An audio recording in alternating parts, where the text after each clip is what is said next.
Hi, I'm Stuart. Welcome to another Amazingly Awful Games.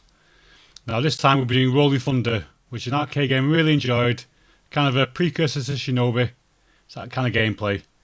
And this time, instead of just picking one machine, as in the Commodore 64, I'm going to see what the conversion is like as Spectrum and Amstrad as well. Hopefully between them, one of them will be half decent. First we'll have a quick look at the arcade game itself.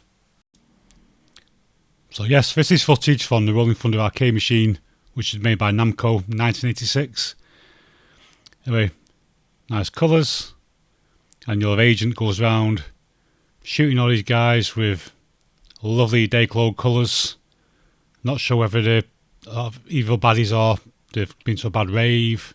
I don't know. Or better smashed out the faces. But, yep, it's one of those games I enjoyed as a kid. Really liked it in the arcades. And I never actually owned any home conversions before.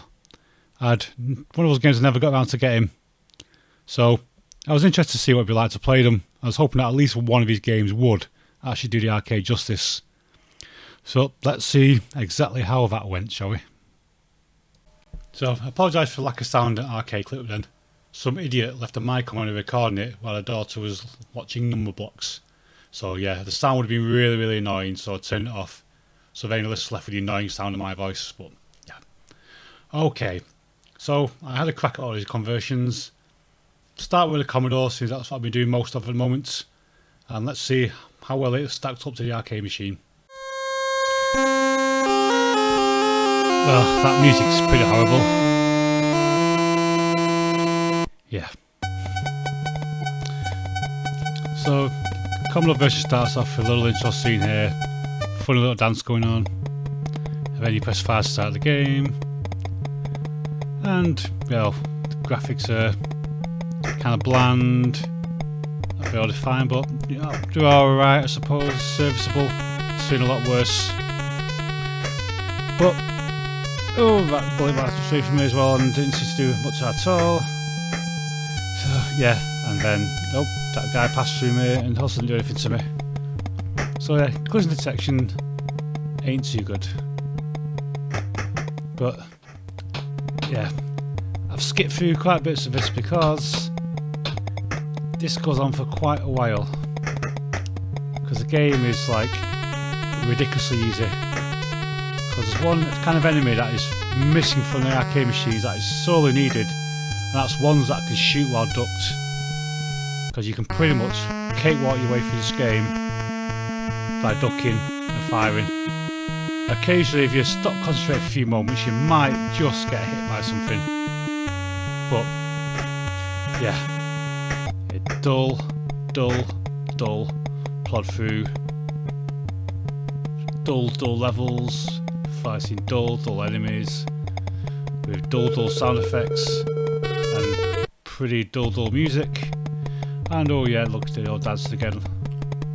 And yeah, it's a bit of a second level. And apart from looks slightly different, it's just the same old. I mean, if we had enemies that actually ducked to provide a challenge, then it would have just been an okay game rather than a bloody awful one. But yeah, as you can see, just duck and fire, and you'd be perfectly fine. No challenge whatsoever, and that jump was a bit silly. Yeah. So, disappointing. Also the fact that his legs seem to be moving far faster than they should be for the amount of speed he's doing. It's like he's hobbling along injured. Oh, yeah. Oh look, we've got another exciting background here now, some crates, which eventually you jump up to and end up at this bit. And off you go down the stairs, the very boringly drawn stairs I must say. Yeah. Looking back at this again, I'm not playing it live at the moment, this is one I was playing before, and I can kind of feel myself dropping into a coma. It really is boring. I know it's boring watching this now, but it's really just not doing justice. This game is absolutely monotonously, tediously dull. Duller than a James Blunt song. Duller than watching Tinker Tailor Soldier Spy. This is as dull as it gets.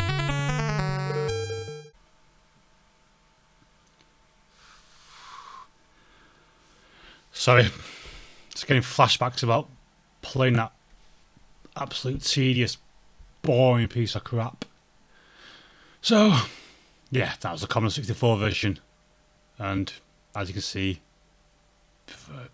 boring as hell. So, let's see how the Spectrum version fares, shall we?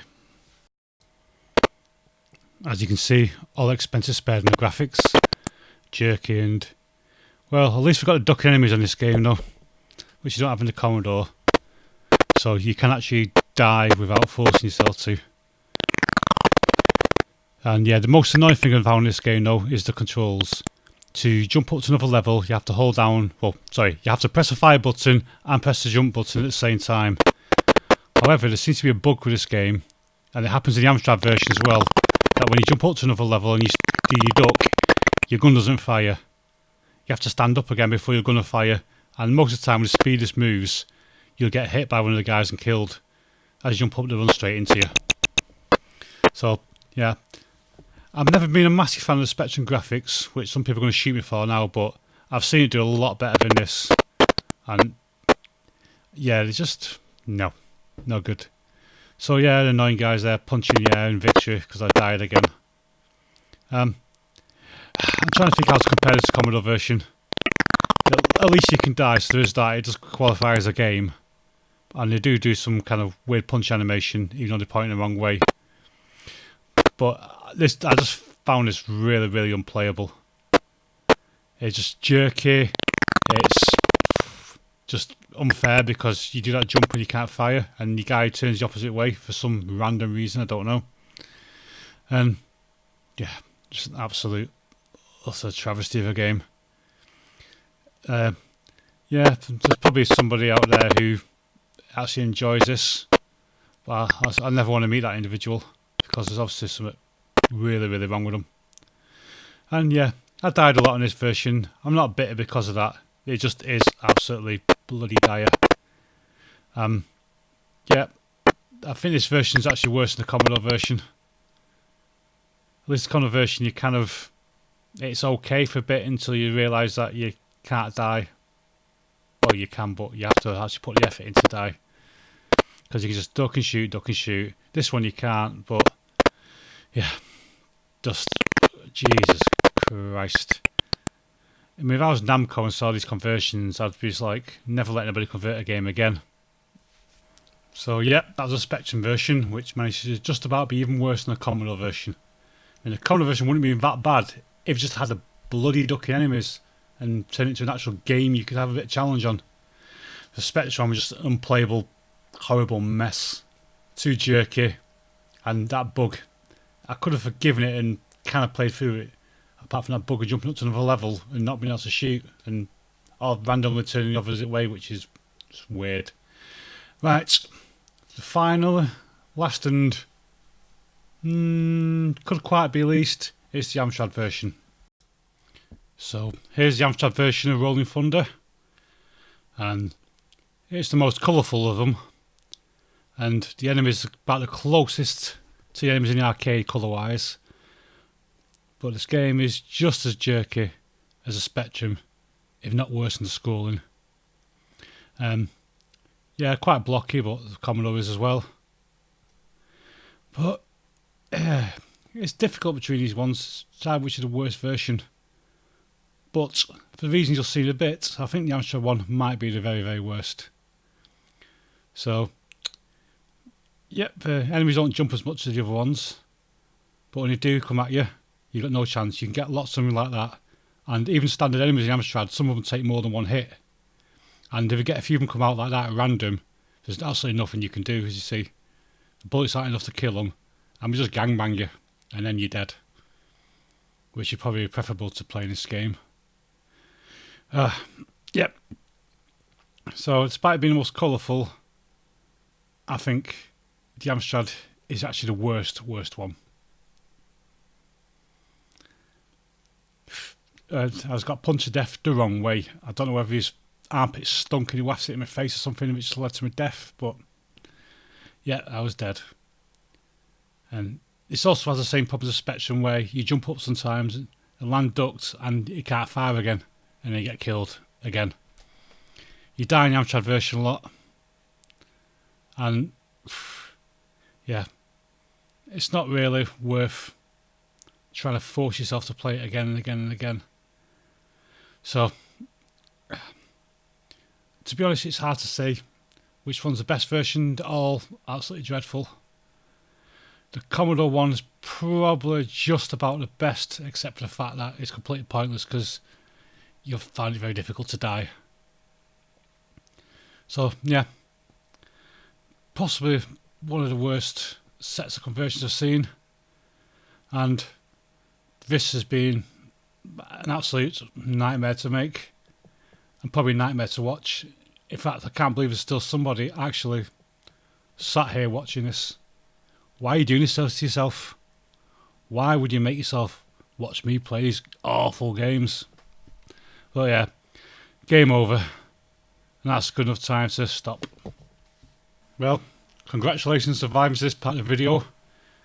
You got a lot of stamina sitting through that crap. Unless you just fast forward to the end. But yeah, in conclusion, terrible conversions all around.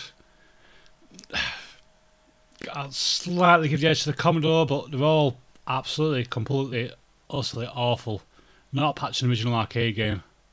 So, yeah, if you're looking for good conversion, I don't know, a bit of an NES one's alright, but yeah, anyway. Thanks for watching. Subscribe if you like the video. I'll be doing lots more of these. I'm going to try and aim to do at least 3 videos a week. I'm not sure I'm going to do ones against other computers again like this because it's been bloody hard work to do, but yeah, that's enough listening to me waffle anyway. I'm going to have a break. You've earned it after watching this. Goodbye.